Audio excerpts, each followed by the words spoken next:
Hello, welcome back to my YouTube channel. Today in this video we will discuss about transportation of the sample and staff precautions in handling specimen. So last video में हमने क्या पढ़ा था? हमने देखा था कि जो टाइप्स ऑफ स्पेसिमेंस होते हैं वो कितने टाइप्स के होते हैं, उनको जब हमने कलेक्ट करना होता है तो उसकी जो स्पेशल कंसिडरेशंस होती हैं, उसकी जो टेक्निक्स होती हैं, उनके बारे में हमने इन डिटेल पढ़ा।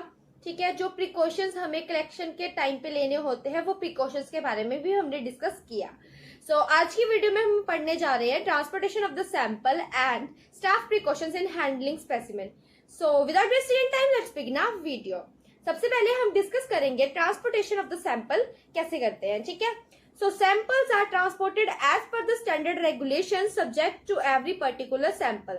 मतलब क्या हुआ कि जो हम सैंपल्स को ट्रांसपोर्ट कर रहे हैं वो स्टैंडर्ड रेगुलेशंस के अकॉर्डिंग करते हैं एवरी पर्टिकुलर सैंपल को। ठीक है, नेक्स्ट हम पढ़ेंगे कि सैंपल की प्रिपरेशन कैसे होती है। तो sample preparation for transport, sample must be accurately and completely labelled as per the available standard before packaging. Packaging करने से पहले जो हमारा सैंपल होता है हमें उसे एक्यूरेटली और कंप्लीटली लेबल करना होता है कुछ अवेलेबल स्टैंडर्ड्स के बिहाफ मतलब अकॉर्डिंग। ठीक है, सो वो कौन कौन से अवेलेबल स्टैंडर्ड्स होते हैं? Name of patient, hospital contact number, date and time of collection, source of specimens. So ये कुछ पर्टिकुलर लेबलिंग्स होती हैं जो कि हमें हमारे सैंपल के ऊपर लेबल करनी होती है एक्यूरेटली और कंप्लीटली पैकेजिंग से पहले। ठीक है, नेक्स्ट हम पढ़ेंगे पैकेजिंग फॉर ट्रांसपोर्ट। अब ट्रांसपोर्ट करने के लिए जो हमारी पैकेजिंग होती है वो कैसे होती है? ठीक है, sample must be put in sample bag provided with the request slip and seal the bag by removing the protective slip and put the request form outside the bag।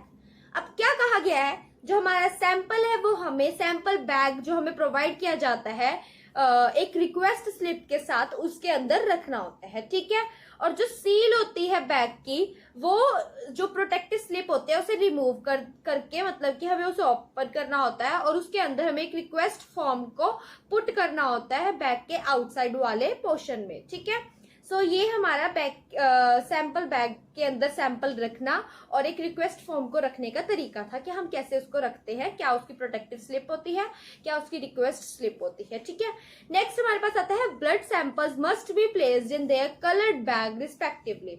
अब जो हमारी ब्लड सैंपल्स होते हैं उनको हमने जब transport करना है तो उसके कुछ मतलब कि प्लेस करने के कुछ कलर्ड बैग होते हैं। सो उसके बिहाफ पे ही हम उन सैंपल को सैंपल बैग के अंदर पुट करते हैं। ठीक है, सो वो जो कलर बैग होता है वो कलर रेड बैग का होता है। ठीक है, तो हम रेड कलर बैग के अंदर ब्लड सैंपल्स को प्लेस करते हैं। नेक्स्ट आता है packed samples must be collectively put into pathology transport box and transported. जो हमारे पैक्ड सैंपल्स होते हैं, अब हमने क्या किया, हमने सैंपल बैग का भी देख लिया कि हमने कैसे उसके अंदर सैंपल को रखना है, कैसे हमने उसके अंदर जो हमारी रिक्वेस्ट फॉर्म है वो कहाँ पे रखना होता है। ठीक है, फिर हमने देख लिया कि हमारा कुछ कलर्ड बैग का कोऑर्डिनेशन होता है तो हमने उस कलर्ड बैग के अकॉर्डिंग पे ही सैंपल्स को प्लेस करना होता है। ठीक है, अब हमारा जो सैंपल है वो पैक हो चुका है। ठीक है, तो पैक्ड सैंपल्स को हमने क्या करना है, हमने पैक्ड सैंपल्स को कलेक्टिवली एक पैथोलॉजी ट्रांसपोर्ट बॉक्स के अंदर पुट कर देना है और उसे हमने फिर ट्रांसपोर्ट करने के लिए भेज देना है। ठीक है, urgent samples must be in cardboard transport bag. अब जो हमारे अर्जेंट सैंपल्स होते हैं जिसका हमें अर्जेंटली मतलब कि उसका रिपोर्ट चाहिए होता है तो वो जो अर्जेंट सैंपल्स होते हैं उनको हम एक कार्डबोर्ड ट्रांसपोर्ट बैग के अंदर पैक करके भेजते हैं। ठीक है, high risk samples must bear the request biohazard label. अब जो हमारा हाई रिस्क सैंपल होता है जैसे कि HIV पेशेंट का है या जैसे कोविड सेशन रहा है तो उसमें जो कोविड सैंपल्स होते हैं तो वो हाई रिस्क सैंपल्स होते थे, तो उसके ऊपर हम क्या करते हैं, उसके ऊपर हम रिक्वेस्ट बायोहजार्ड लेबल लगाते हैं। ठीक है, कि ये जो सैंपल है ये हाई रिस्क सैंपल है और जो हमारा ट्रांसपोर्ट करने वाला पर्सन है वो भी सैंपल से अवेयर रहे और खुद की मतलब कि खुद को प्रोटेक्ट कर सके उससे। ठीक है, नेक्स्ट आता है staff precautions in handling specimen, कि हमें जब स्पेसिमेन को हम हैंडल कर रहे हैं तो हमारे जो स्टाफ है उसे क्या क्या प्रिकॉशंस लेने चाहिए। ठीक है, so wear appropriate PPE as per the specimen collecting procedure and the clinical symptoms of patient. कि हमने क्या करना है कि जो हमारा पेशेंट है उसके जो क्लिनिकल सिम्टम्स है उसके अकॉर्डिंग या फिर जो हम स्पेसिमेन कलेक्ट करने जा रहे हैं उस प्रोसीजर के अकॉर्डिंग हमें पर्सनल प्रोटेक्टिव इक्विपमेंट्स को क्या करना होता है, वियर करना होता है अप्रोप्रिएटली। ठीक है, नेक्स्ट आता है ensure that the outer part of specimen container must not gate contaminated. क्या कहा गया है कि जो हमारा स्पेसिमेन कंटेनर होता है, ठीक है, उसका जो आउटर पार्ट होता है, आउटर पार्ट को हमने कंटेमिनेट नहीं होने देना। क्या हमने जो हमारा आउटर पार्ट होता है स्पेसिमेन कंटेनर का, उसे कंटेमिनेशन होने से बचाना है। तो एंश्योर करना है हमने ये चीजों को, ठीक है।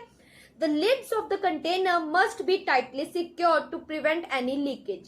अब हमने जो मतलब कि स्पेसिमेन को हमने कलेक्ट किया है, ठीक है, जो हमारा सैंपल है वो जिस कंटेनर के अंदर हम उसे पुट कर रहे होते हैं, तो उसको जब हम सील को या लिड को जब हम बंद करते हैं तो हमने वो टाइटली सिक्योर करने होते हैं, सो दैट कि हम उसकी लीकेज से उसे प्रिवेंट कर सके, ठीक है, कि जो हमारा ब्लड सैंपल है वो स्पिल ना हो सके, फैल ना सके या गिर ना सके, कोई लीकेज ना हो जाए उस कंटेनर की।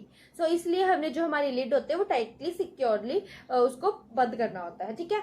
नेक्स्ट आता है specimen container must be placed in the plastic zip lock bag with full requisite information displayed on the bag. अब जो हमारा स्पेसिमेन कंटेनर है, ठीक है, उसको हमने क्या करना है, हमने उसको प्लास्टिक जिप लॉक बैग के अंदर प्लेस कर देना है, जिसके साथ क्या होएगा, एक रिक्वेसाइट इंफॉर्मेशन फॉर्म होएगा जो कि फील्ड होएगा, और वो क्या करेगा, उस बैग पे ऐसे डिस्प्ले हो रहा होगा कि ये सैंपल है, इसके अंदर ऐसा ऐसा कुछ है, ठीक है। नेक्स्ट आता है appropriate hand hygiene must be followed in case of any exposure. Suppose आप ब्लड सैंपल ले रहे हो किसी पर्सन का, ठीक है, और आप जब मतलब कि उसको कंटेनर के अंदर पुट कर रहे हो या फिर कुछ भी कर रहे हो, या जब आप कॉटन लगा रहे हो, तो आपका जो हैंड है वो एक्सपोज हो चुका है उस ब्लड के साथ।